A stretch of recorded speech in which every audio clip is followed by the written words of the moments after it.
오늘은 호세아 강의 네 번째 말씀으로 하나님의 회복의 약속, 이런 제목으로 말씀을 전하도록 하겠습니다. 하나님의 회복의 약속. 불같은 하나님의 사랑을 전하고 있는 호세아서의 말씀을 다루고 있습니다.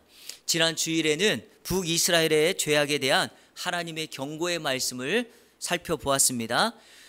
특별히 이 경고의 말씀을 반면교사 삼아서 그 경고의 말씀을 그대로 나눈 것이 아니라 그것을 뒤집어서 이것을 이렇게 하면, 반대로 하면 회복될 수 있다라고 세 가지를 강조해 드렸습니다. 그 세 가지 기억나십니까?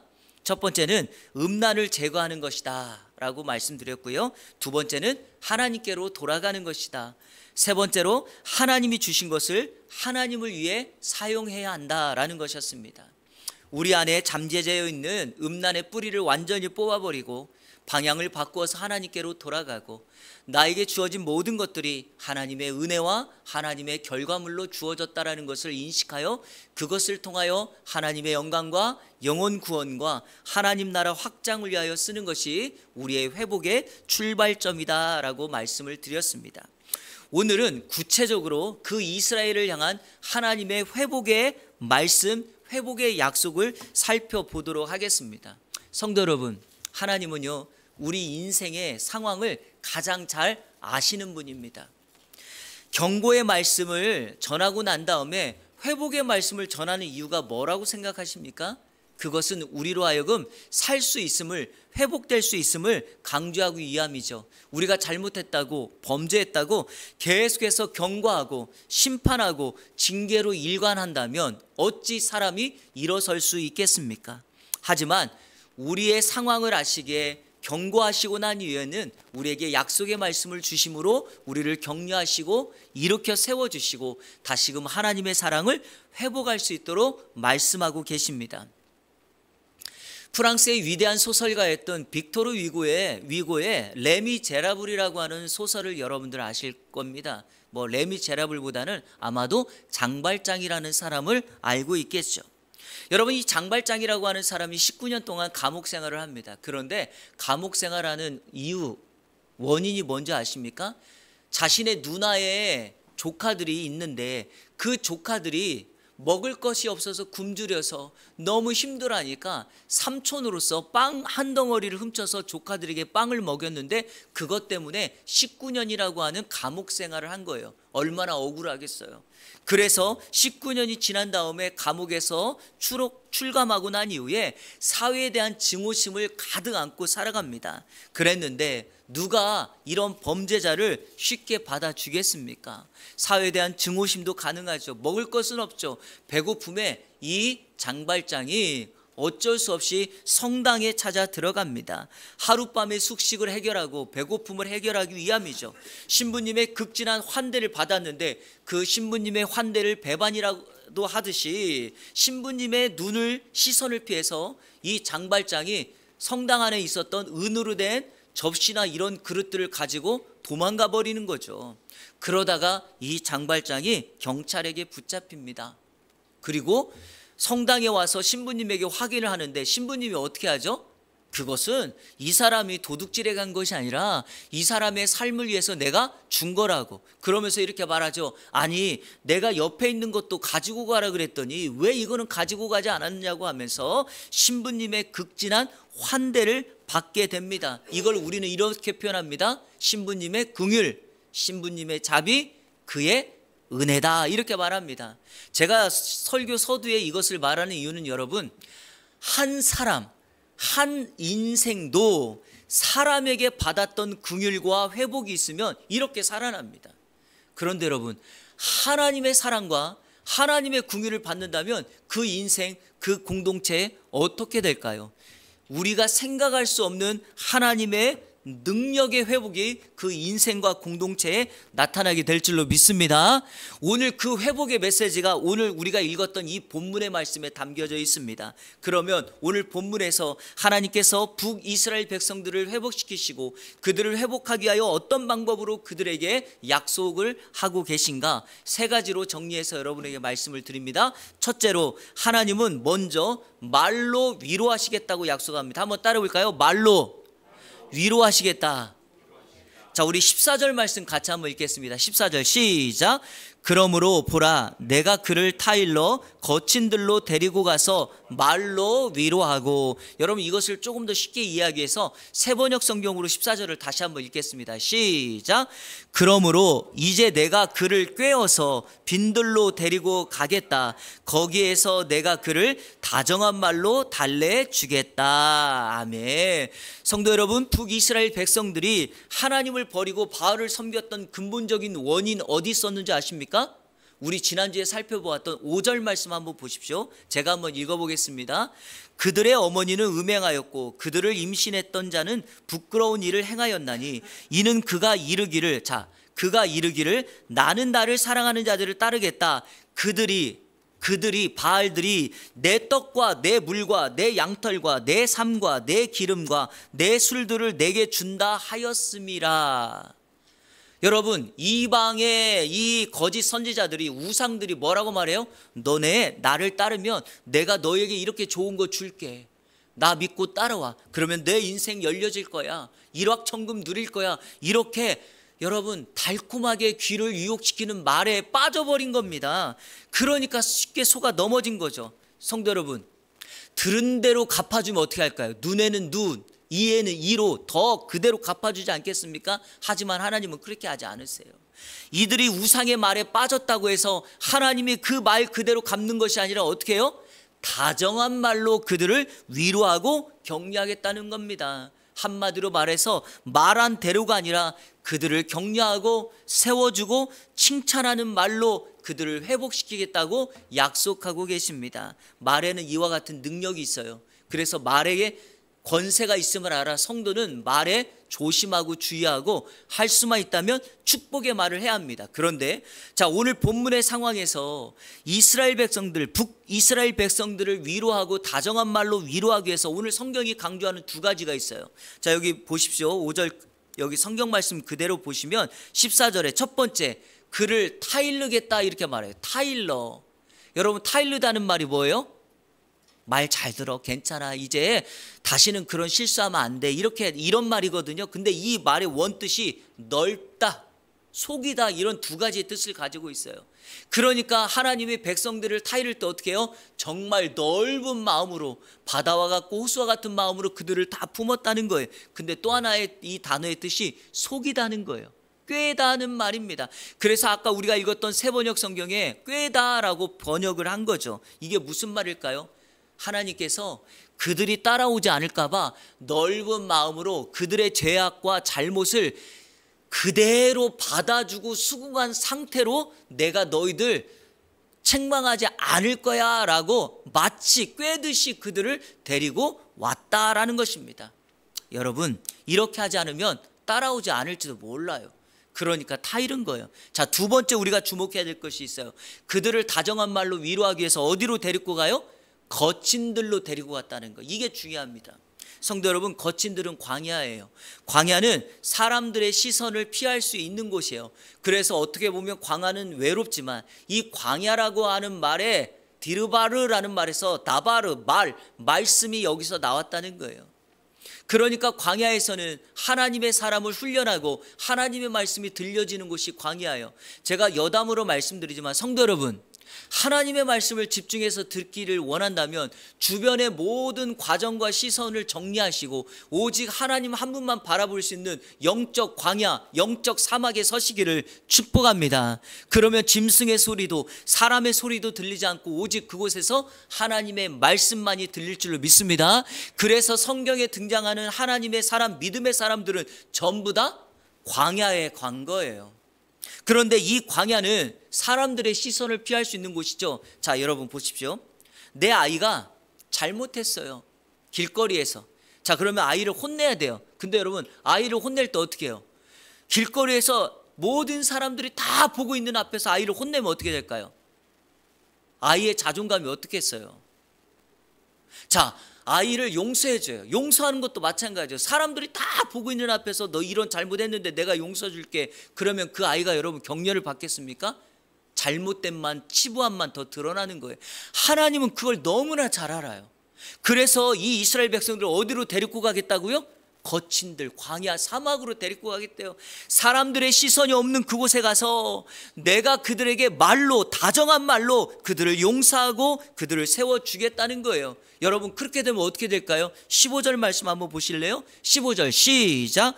거기서 비로소 그의 포도원을 그에게 주고 아굴 골짜기로 소망의 문을 삼아 주리니 그가 거기서 응대하기를 어렸을 때와 애굽 땅에서 올라오던 날과 같이 하리라. 아멘.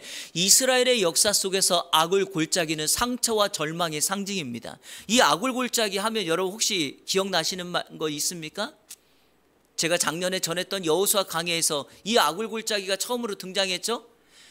여러분, 이스라엘 백성들이 가나안에 와서 그 가나안 땅과 싸우는데 여리고 성을 무너뜨리고 난 다음에 작은 성 아이성에 실패합니다. 실패의 원인이 뭐였죠?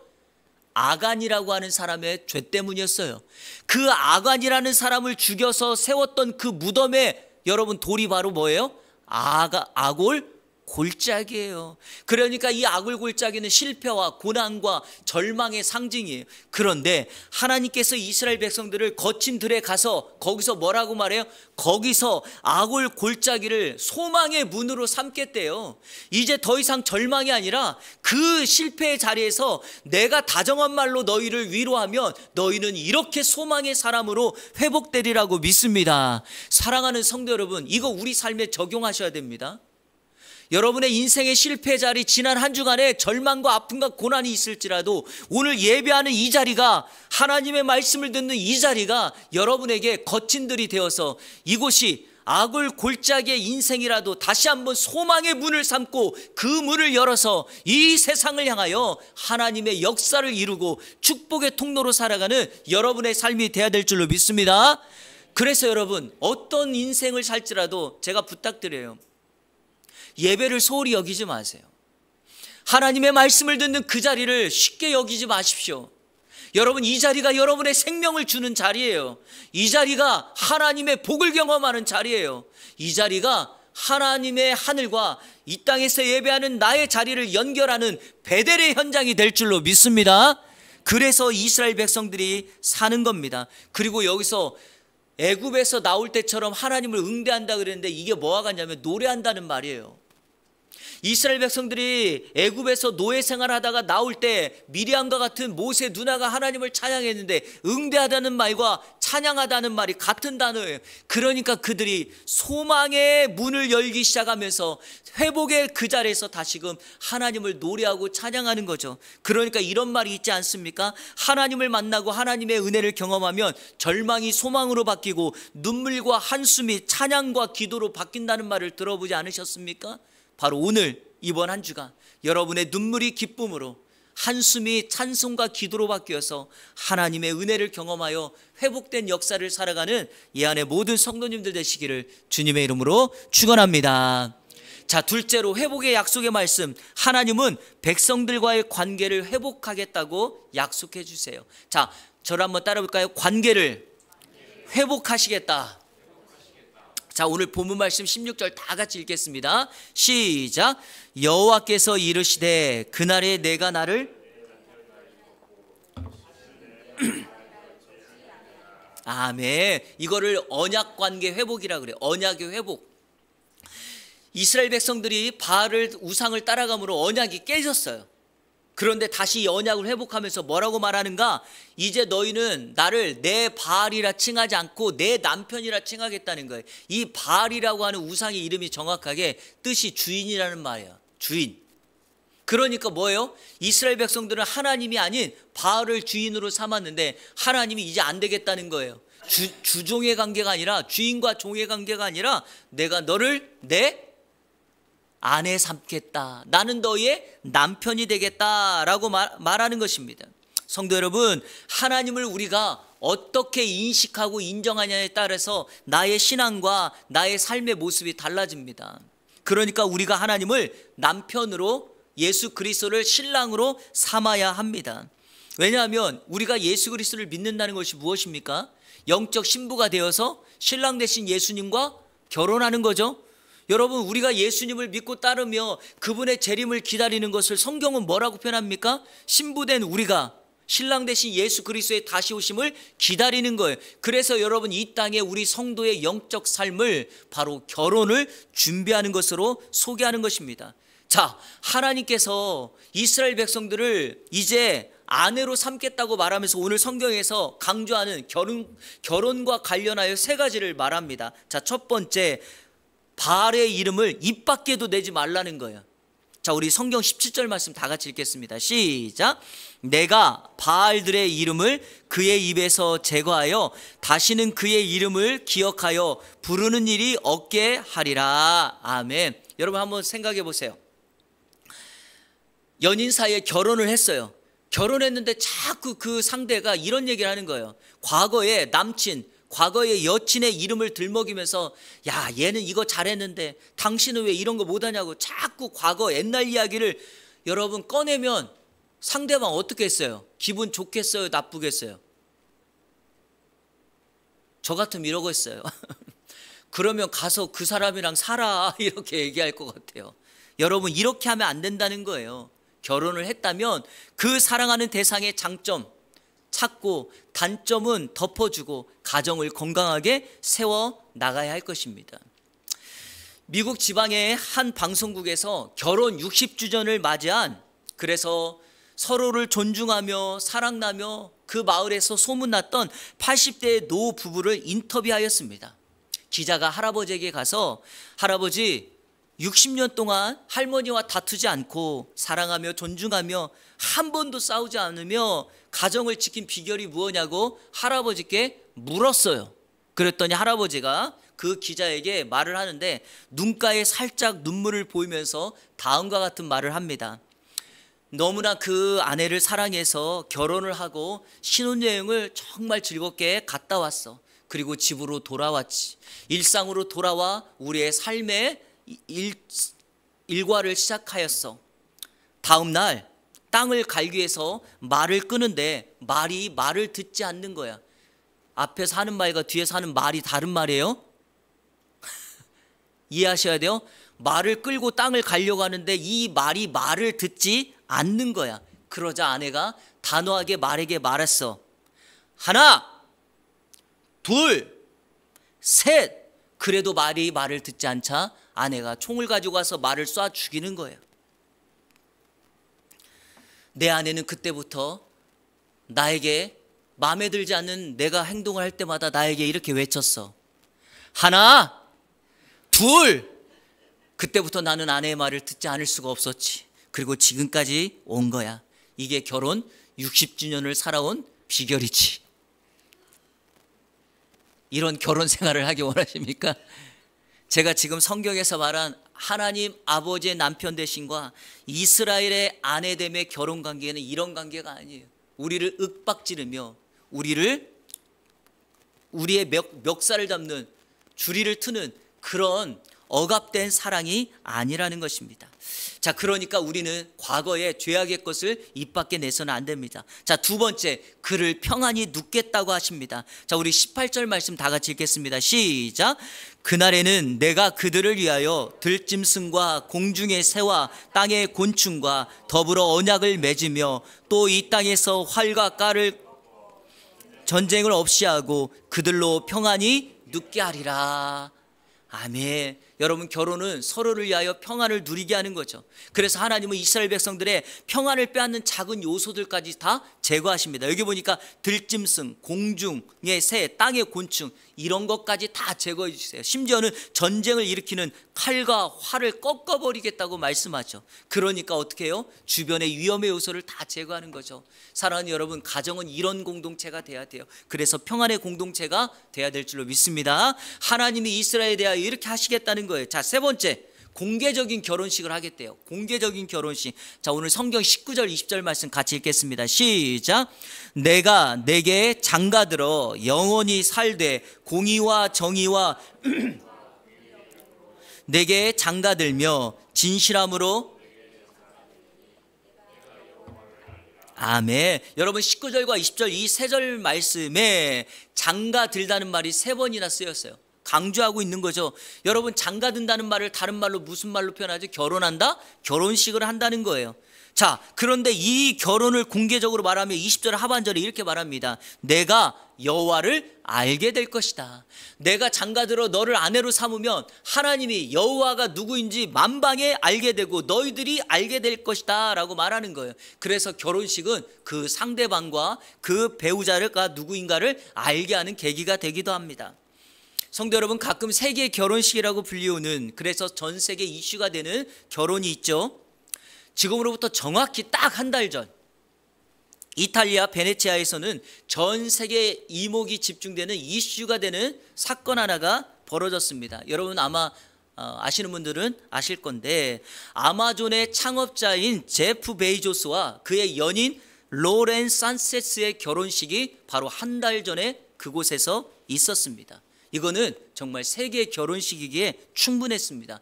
결혼식을 3일 동안 진행했어요. 첫날 환영 파티, 두 번째 본 결혼식, 세 번째 피련을 하루에 한 번씩 했던 겁니다. 놀라운 것은 결혼식 비용이 얼마였는지 아십니까? 690억. 결혼식 한 번에 690억. 결혼 하객들을 보니까 오프라 윈프리, 빌 게이츠, 디카프리오, 트럼프의 딸 아방카 트럼프 등등등. 축가를 누가 했는가? 보첼리의 안드레아 보첼리 아죠? 보첼리의 아들이었던 마테오 보첼리가 축가를 했어요.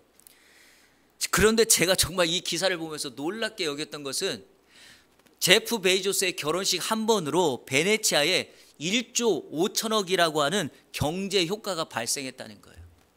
한 번의 결혼식으로. 여러분, 이 결혼식 한 번으로 우리가 뭘 느낄 수 있습니까? 제프 베이조스는 정말 엄청난 부자다. 아, 저 사람의 세계에 끼치는 영향력은 대단하다라는 것, 그 사람이 누구인가를 알게 되는 거죠. 자, 본문으로 돌아옵니다. 하나님께서 이스라엘 백성들과 장가들어 결혼식을 하겠대요. 그 결혼식의 결과로 나타나는 게 무엇입니까? 여호와 하나님은 그 백성들에게 어떤 분인가를 정확하고 분명하게 보여주는 사건이 된다라는 것입니다. 그러므로 오늘 말씀을 통하여 우리에게 한 가지 적용해야 될 포인트는 이것입니다. 우리가 예수 그리스도를 믿음으로 믿어 그분을 신랑 삼았다면 저와 여러분의 삶을 통하여 우리도 예수 그리스도, 우리가 믿고 있는 하나님이 누구인가를 가정에서도 일터에서도 만나는 모든 사람에게 하나님이 어떤 분인가를 보여주고 선포하는 것입니다. 그것이 저와 여러분의 사명인 줄로 믿습니다. 아무리 제프 베이조스가 여러분 엄청난 부자이라도 하나님 나라 관점으로 보면 여러분 정말 그것이 어느 정도에 해당되겠습니까? 하늘의 하나님의 그 역사를 우리가 보며 세상의 즐거움에 빠져 살 것이 아니라 온전히 우리의 신랑 되신 예수 그리스도, 그분만을 증거하며 세상 속에서 그 예수님을 선포하며 나가는 저와 여러분의 복된 삶이 되시기를 주님의 이름으로 축원합니다.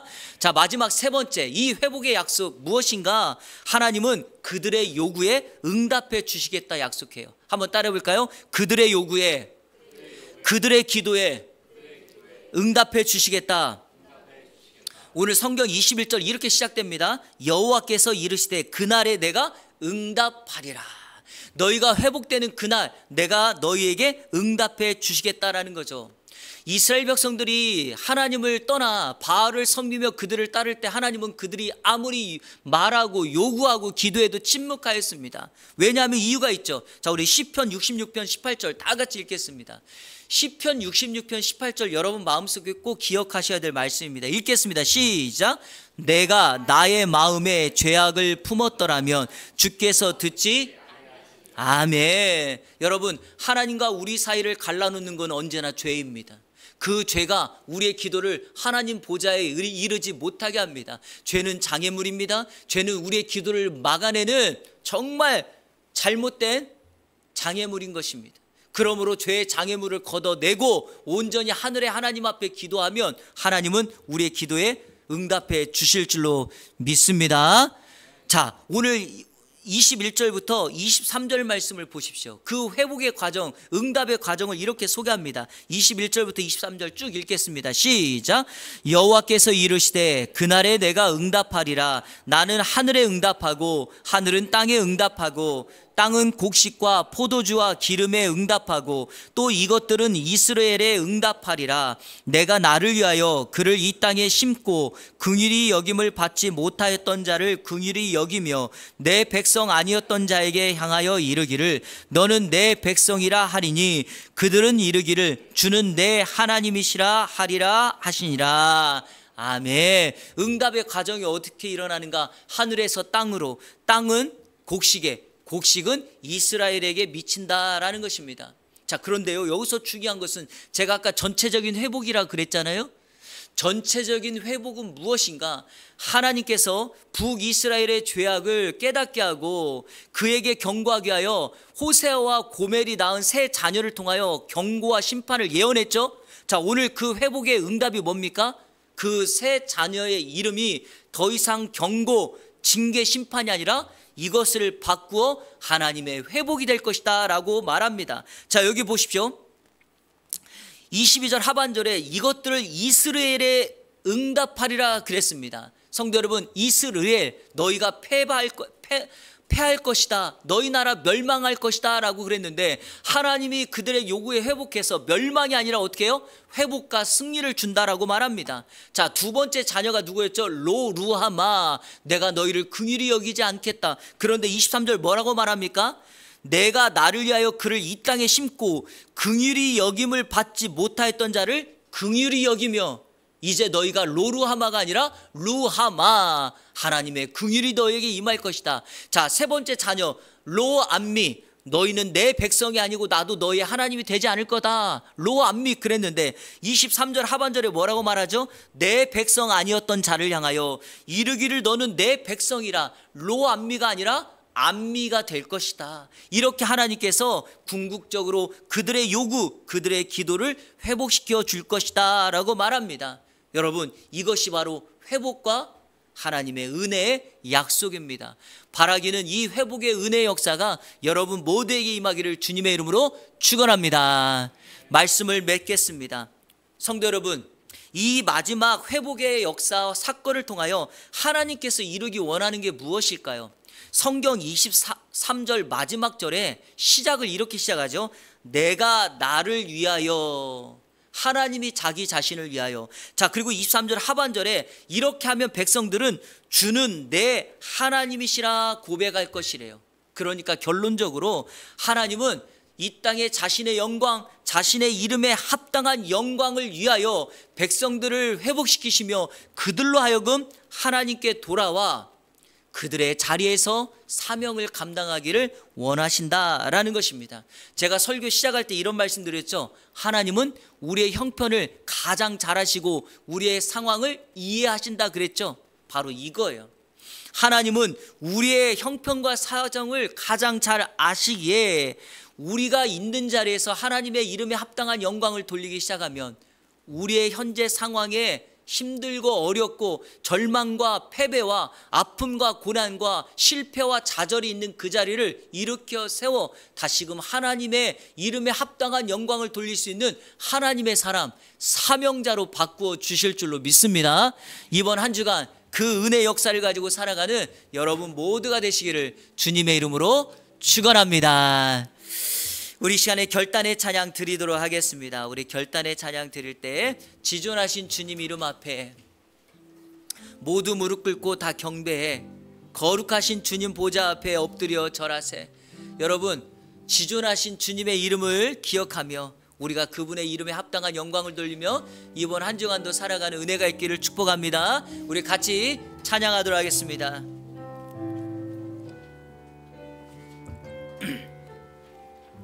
지존하신 주님 이름 앞에, 지존하신 주님 이름 앞에 모두 무릎 꿇고 다 경배해 거룩하신 주님 보좌 앞에 엎드려 절하세. 우리 다시 한번 고백합니다. 지존하신 주님 이름 앞에 모두 무릎 꿇고 다 경배해. 거룩하신 주님 보좌 앞에 엎드려 절하세. 엎드려 절하세. 예수는 그리스도, 예수는 그리스도, 예수는 주. 하나님의 영으로 경배 드리리. 예수는 그리스도, 예수는 그리스도, 예수는 주, 예수는 주. 하나님의 영으로 경배 드리리. 주 영광 여기마사, 주 영광 여기마사.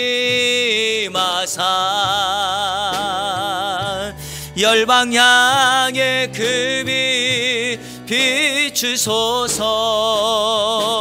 주의 얼굴 구할 때 주의 향기 머무. 우리 마지막으로 한 번 더 고백합니다. 주 영광 여기, 주 영광 여기마사.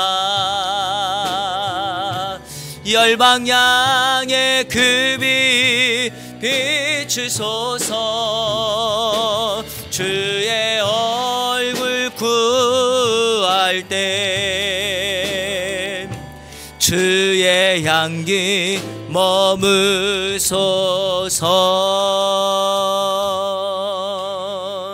아멘. 고린도후서 2장에 보면 예수 그리스도를 믿는 하나님의 사람들을 가리켜서 그리스도의 편지, 그리스도의 향기다, 이런 말을 합니다. 왜 그럴까요? 우리를 보면서 사람들은 우리 안에 담겨진 예수 그리스도라고 하는 복음의 편지를 읽습니다. 우리를 보면서 사람들은 우리 안에 담겨진 예수 그리스도의 향기를 맡게 됩니다. 그래서 우리를 그리스도의 편지요, 그리스도의 향기라고 말하는 것입니다. 여러분, 우리 안에 담겨진 예수 그리스도가 세상에 비춰지기를 원한다면 여러분이 하나님을, 우리 주님을 사랑하는 그 깊이와 길이와 높이와 넓이가 충만해야 되지 않겠습니까? 바로 그것을 하나님이 원하십니다. 저는 호세아에서 이와 같은 불같은 하나님의 사랑을 우리가 경험한다면 바울 사도가 우리에게 권면했던 하나님의 사랑의 깊이와 길이와 높이와 넓이가 얼마나 큰지를 알게 될 거라고 믿습니다. 이번 한 주간 예수 그리스도의 향기를 바라는 사명자로서 하나님, 나를 통하여 우리 주변에 있는 예수를 모르는 사람들이 예수님을 보게 하시고 예수님을 알게 하여 주시고 주님을 생각하고 주님을 믿을 수 있는 은혜가 있게 하여 달라고 우리 시간에 기도합니다. 두 번째, 혹시 여러분의 삶에 어떤 삶의 회복이 필요하십니까? 지금 힘들고 어렵고 절망과 낙심이 있는 게 무엇입니까? 우리 주님께 나오시고 그 회복의 약속의 말씀을 붙잡으십시오. 오늘 이 약속을 여러분에게 주시는 말씀으로 붙잡으십시오. 오늘 다정한 말로 우리를 위로하시고 격려하시고 회복시키기를 원하시는 하나님의 음성이 우리 가운데 들려질 줄로 믿습니다. 그것을 하나님 앞에 내려놓습니다. 마지막 세 번째로, 우리 예안교회 다음 세대 지금 여름 성경학교를 진행하고 있는데 이 성경학교를 통하여 우리 아이들이 주님을 만나게 하옵소서. 오늘 이제 오후부터 있을 우리 청소년부 수련회를 통하여 주님을 만난다는 주제를 가지고 나아갔는데 이번 수련회가 주님을 만나는 평생의 인생에서 이번 수련회를 잊지 못하는 기회가 되게 해달라고, 그래서 평생 주님의 제자로 주님의 증인으로 살아갈 수 있는 우리 청소년들 되게 해달라고 우리 세 가지를 놓고 이 시간에 다 같이 합심으로 기도하며 나갑니다. 기도하겠습니다. 좋으신 아버지 하나님 감사합니다. 거룩한 주일 7월의 마지막 주일을 주님 앞에 구별하여 예배하며 영광 돌리며 나가게 하시니 감사합니다. 오늘 말씀을 통하여 우리에게 허락하신 하나님의 은혜를 보게 하시니 감사합니다. 주님, 그리스도의 편지, 그리스도의 향기로 살아갈 수 있도록 인도하여 주시옵소서. 주님을 만나게 하여 주옵소서. 우리를 통하여 속해 있는 그 공동체에 주의 은혜를 나누며 살아갈 수 있는 거룩한 심령이 될 수 있도록 인도하여 주옵소서. 하나님, 이 시간에 기도합니다. 우리에게 절망과 낙심 속에 있을지라도, 상처와 고난 중에 있을지라도 오늘 우리를 회복하시기를 원하시며 회복하시겠다 약속하신 주의 음성을 듣고 주님의 말씀을 붙들고 나아갈 수 있도록 인도하여 주시옵소서. 하나님, 감사합니다. 우리 한교회 다음 세대 청소년부 세워주심에 감사합니다. 이들을 통하여 하늘의 은혜가 임하기를 원합니다. 이들을 통하여 하나님의 은혜가 임하여 주님을 만나게 하시고 예배자로 살게 하시고 평생 주의 은혜를 구하며 주님을 찾고 구하는 인생 되게 하시고 하나님의 시선이 머물러지고 하나님이 그들을 돕고 그들을 축복하는 인생이 될 수 있도록 인도하여 주옵소서. 기도보다 앞서지 않게 하옵소서. 변화하여 하나님의 은혜를 구하며 찬송하며 살아가는 인생 되게 하여 주옵소서. 이번 한 주간도 승리의 삶을 살아가게 하시고 다음 주 만날 때까지 안전하게 지켜보아여 주옵소서. 하나님의 은혜와 사랑에 감사합니다. 우리를 회복시키기를 원하셔서 회복의 말씀, 회복의 약속을 허락해 주심에 감사합니다. 이번 한 주간도 이 약속의 말씀을 붙잡고 하나님의 사람, 그리스도의 향기로서 그리스도의 향기를 바라는 인생으로 살게 하여 주시옵소서. 특별히 우리 안교회 다음 세대와 청소년부를 축복하여 주시고 하나님의 시선이 머물고 이들이 하나님 앞에 뜻을 정하여 이 시대에 어렵고 힘들지만 하나님의 복음과 하나님의 나라 확장과 그리고 하나님께 쓰임받는 거룩한 믿음의 사람 되게 하여 주옵소서. 예수 그리스도의 이름으로 기도하옵나이다. 아멘.